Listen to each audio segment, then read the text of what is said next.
मैं MK अकबर शरीफ Congress leader Chamrajpet से।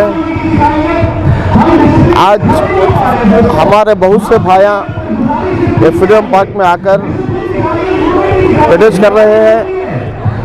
ये किस लिए कर रहे हैं बोला, ये अपने घर के वास्ते नहीं कर रहे हैं, अपने रिश्तेदारों के लिए नहीं कर रहे, ये कौम के वास्ते कर रहे हैं। कौम का मसला है बोल के कर रहे हैं। सब लोग जो है कहाँ से बहुत दूर दूर से आए हैं, मैसूर से आए हैं, मंडिया से आए हैं, रामनगर से आए हैं। हमारी ये ख्वाहिश है कि हमारे लोग भी जुड़े, इधर लोकल जितने भी हैं यहाँ पर आकर इस बिल का विरोध करें। वक्फ बोर्ड को जो बिल पास हुई है उस बिल का विरोध करें, क्योंकि हमने ये वक्फ बोर्ड का बिल आर्डर होकर ऐसा काम कर दिए है कि हकदार अंतर से अंगारा बरसे, यानी कि हम हकदार तरसते रहते हैं, अंगार बरसते रहते हैं। इसीलिए हमारी एक गुजारिश है कि हम सब मुसलमान चाहे सुन्नी हो, तबलीग हो, सब रो, इसमें कोई भेदभाव नहीं, पूरे मिलकर इसे हम दिखाना है कि ये हमारे अल्लाह का दिया हुआ चीज़ है। जब अपने माँ बाप की चीज़ हमें किसी भी नहीं देते हैं तो हमारे अल्लाह की चीज़ हम किसी भी नहीं दे सकते। अभी भी सो रहे हैं, जागे नहीं। जो इसके वास्ते बहुत से हिंदुस्तान के बड़े आलिम उलमाए दीन ने और रहबर फ़िक्र रखने वाले तकरीबन 10 साल से बता रहे थे कि एक दिन ऐसा आएगा वो अमेंडमेंट चेंज करेंगे, संविधान से हटाकर ये बिल जो संविधान में बाबा साहब अम्बेडकर हमारे वास्ते जो हक हुकूक देकर हैं वो एक एक हटाकर बदलाव लाएंगे और वक्फ बोर्ड की बिल ये पास करेंगे बोलकर बोल रहे थे, वो सुन रहे थे सभी। लेकिन अब वो बिल पास भी हो गई, अमेंडमेंट चेंज भी कर दिए, कानून भी बन गया, प्रेसिडेंट भी साइन कर दिए। अभी क्या बाकी है, अभी क्या सो रहे हैं, कब जागती हैं? और जगाने कौन आना है, अब कौन आना है? नौजवानों के लाशा देखने के बाद उठती कि अब ये कानून पास होते ही यूपी के अंदर ट्रायल शुरू हो गया। आप लोग की सोशल मीडिया में हम देख रहे हैं कि ये जानवरों की तरह कब्रिस्तानों की तरफ भाग रहे हैं। हरामखोरों ने भागकर वलियों के मज़ारों पर से जो चादरें उठा रहे हैं, जो गल्फ़े उठा रहे हैं, हरे गल्फ़े उठाकर फेंक कर पाँव में रोंद रहे हैं, उसमें कलमा सब लिखकर है। ये बता रहे हैं कि हमने तो हिंदुस्तान के वक्फ बोर्ड को हमने फना बर्बाद कर दिया, मुसलमानों की ज़मीनें छीन लिया, हमने मुसलमानों के हक हुकूक और छीन लिया। संविधान से हमारा बाबा साहब अम्बेडकर जो हक देकर है मुसलमानों को, उसे हटा दिया हमने बोलकर अलल चैलेंज कर रहे हैं, ऐलान कर रहे हैं। ये फिर भी हम लोग सो रहे हैं। हमें अफसोस है बेंगलुरु शहर के अंदर जो शुरुआत SDPI से जो शुरू हुआ, अल्हम्दुलिल्लाह जो पहला ये रहा अच्छा रहा, दूसरा ये रहा अच्छा रहा, अब तीसरा भी इस नौजवानों ने मिलकर, सारे नौजवान उसमें वकाला हजरात हैं, इंजीनियर हजरात हैं, जो दूसरे सब मिलकर ताजिर हैं, सब मिलकर एक फ़िक्र कर इतना बड़ा प्रोग्राम आज रखा है बोलकर सोशल मीडिया में इतनी ये वायरल करने के बावजूद आवाम नहीं जमी बोले तो अफसोस की बात है। कब तुम्हें अब हालात आते आते यहाँ तक के यूपी में हमने देख चुका है कि कब्रिस्तान में मरहूम मौता को लेकर जाने नहीं दिए, वह हालत यहाँ भी आएंगे। ये हमारे बाप की, ये हमारी मशान थी, तुमने कब्रिस्तान बना लिया बोलकर आकर जब झगड़े कर रुक कर कोर्ट में कुछ डालकर स्टे लाने के बाद जब रोकते, कानून से रोक कर जब खबरों में मदफून करने नहीं दिए तो क्या तब जागेंगे हमारी कौम? अल्लाह का वास्ता है, अब भी नहीं समझे तो कब समझेंगे? हर घर से एक अफराद दो, बस से नहीं बोले तो एक अफराद नहीं दे रही तो खानदान से एक अफराद दो। इसके लिए जब तक सुप्रीम कोर्ट का जो ये है बदलाते नहीं तब तक नहीं बोले तो एहतजाज के हम हथियार लेकर, लाठी लेकर, डंडे लेकर, जैसा दूसरे बाबा साहब अम्बेडकर का कानून हाथ में लेकर मुसलमानों के मस्जिदों के पास जय श्री राम बोलकर चिल्ला रहे हैं, उस तरीके का हमें नहीं चाहिए।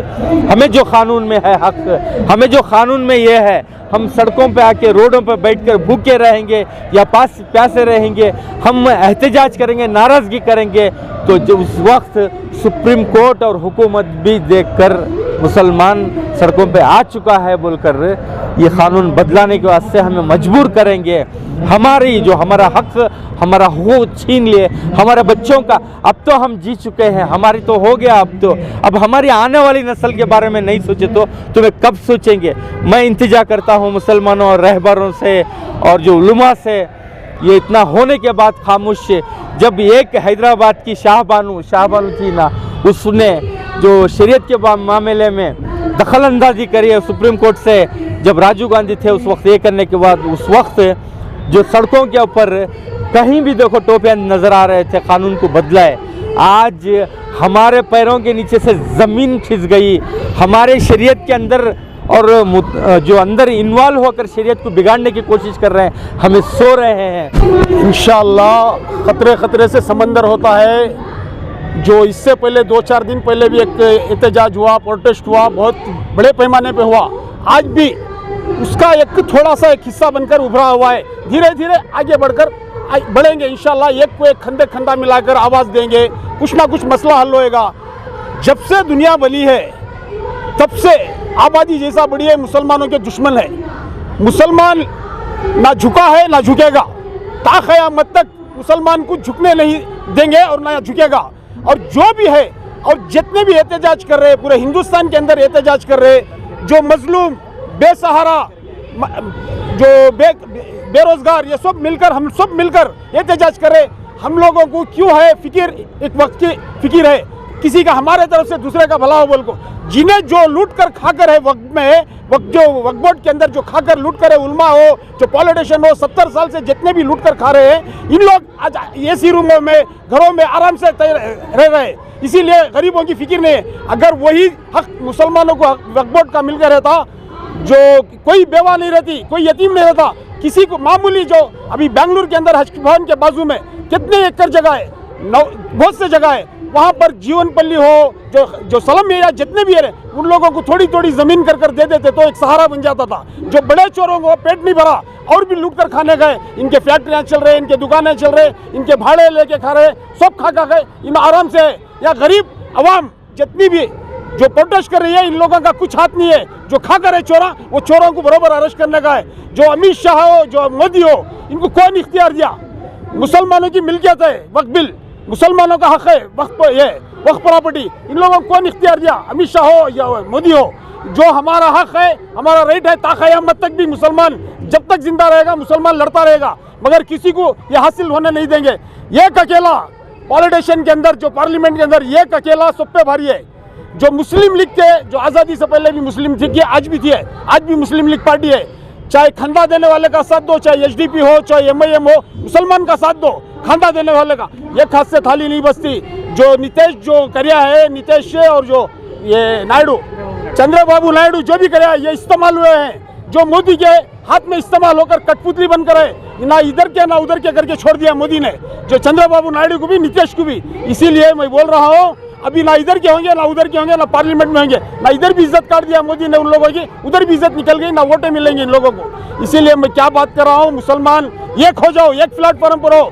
तो जैसे आप लोगों को मालूम है, we the people of India, यानी कि हम भारत के लोग इस वक्फ अमेंडमेंट एक्ट के ख़िलाफ़ जो एहतजाज मुल्क भर में चल रहे हैं, तो ये जो एहतजाज, जैसा हमने बताया था कि पहले, कि जो भी लोग इस एक्ट के ख़िलाफ़ जब भी एहतजाज करेंगे तो हम हमारा साथ यहाँ पर भरपूर देंगे।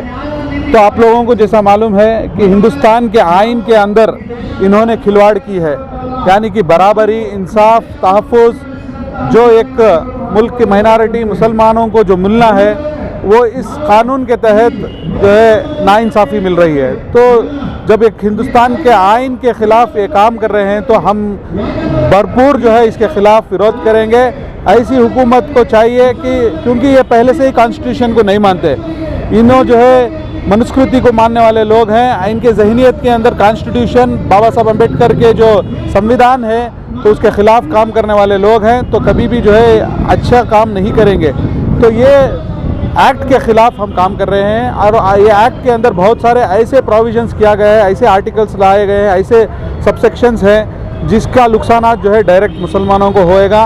और ये मुसलमान के खैर ख्वाह बता रहे हैं लेकिन जब इसके डीप अगर जांच करेंगे तो बिल्कुल भी जो है ये मुसलमानों के खिलाफ है। वक्त भी जो काला कानून जो ऐप जो है जो अभी हुकूमत की तरफ से लेकर कर रही है, इसके सरासर हम खिलाफ हैं। इसलिए आज फ्रीडम पार्क के अंदर भी हम लोग जमा होकर हैं। जैसा कि ये जो काला कानून लेकर आए, ये बिल्कुल गलत कानून है। जो हमारे सदर यानी कि बैरिस्टर असदुद्दीन ओवैसी साहब ने पार्लियामेंट के अंदर से जो बिल फाड़ दिया, जो इनसे ज़्यादा कोई सियासत के अंदर पढ़ा हुआ पढ़ लिख कर जो बैरिस्टर बनकर जो आदमी आकर हैं, इनसे ज़्यादा पढ़े हुए आदमी कोई नहीं है। तो इसलिए हमें ये भी समझ में, मेरे ख्याल से ये समझ में आता है कि हर एक को एक साथ में सबको मिलाकर कानून निकालने के बदले एक एक करके तन्हा ये लोग कानून निकाल के मुसलमानों को कि इस प्रॉपर्टीज को हड़प करके, इसको नंगा करके, फिर इनको खाली करके, फिर सेकंड स्टेप आके जो ईसा क्रिश्चियंस के ऊपर जाएंगे, फिर दूसरे धर्म के ऊपर जाएंगे, यहाँ तक कि ये हमारे हिंदुस्तान को बर्बाद कर कर लेकर आ जाएंगे। सभी को अस्सलाम वालेकुम बोलना चाहती हूँ। ये जो अमेंडमेंट बिल पास हो गए, मतलब कानूनी तरीके से पास हो गए, हमें मुसलमाना इसकी कोई सहमति नहीं दिए। चंद मुसलमाना उनके साथ मिलके अगर ये पास करे बोले तो हमें नहीं मानते वो बिल्कुल। और हमें हमारे हम के नौजवान माँ बहने भाइयों को ये गुजारिश करती हूँ, अगर अभी भी आप लोग बेदार नहीं हुए तो वो दिन ज़्यादा दूर नहीं है कि आपको आपके मस्जिद में नमाज पढ़ने के लिए भी रोका जाएगा। आपको कब्रिस्तान में हमारे मरहूम जो कब्र मकान में हम जो दफन करेंगे उसके लिए भी आपको बीजेपी के परमिशन लेना पड़ेगा। अगर अभी भी आप नहीं जागे, मुसलमानों को बोल रही हूँ मैं, अगर 20,000 करोड़ मुसलमानों में से आपको देख सकते हो कितना मुसलमान है, अभी तक उनको नींद से जागे नहीं। सभी से गुजारिश करती हूँ, ये कोई एक मुसलमानों को ऊपर नहीं है, ये पूरा हिंदुस्तान के मुसलमानों के तरफ से है। ये कोई पर्सनल नहीं है, पूरा कौम का है। सभी से गुजारिश करते हो आप लोग बाहर आओ, बच्चे से लेके बूढ़े तक सभी हमारे साथ दे, अमेंडमेंट बिल के लिए साथ दे। और आपको आपके अगले नस्ल, अगर आप अभी आवाज़ नहीं उठाए, आपके अगला नस्ल आपको माफ़ नहीं करेगा।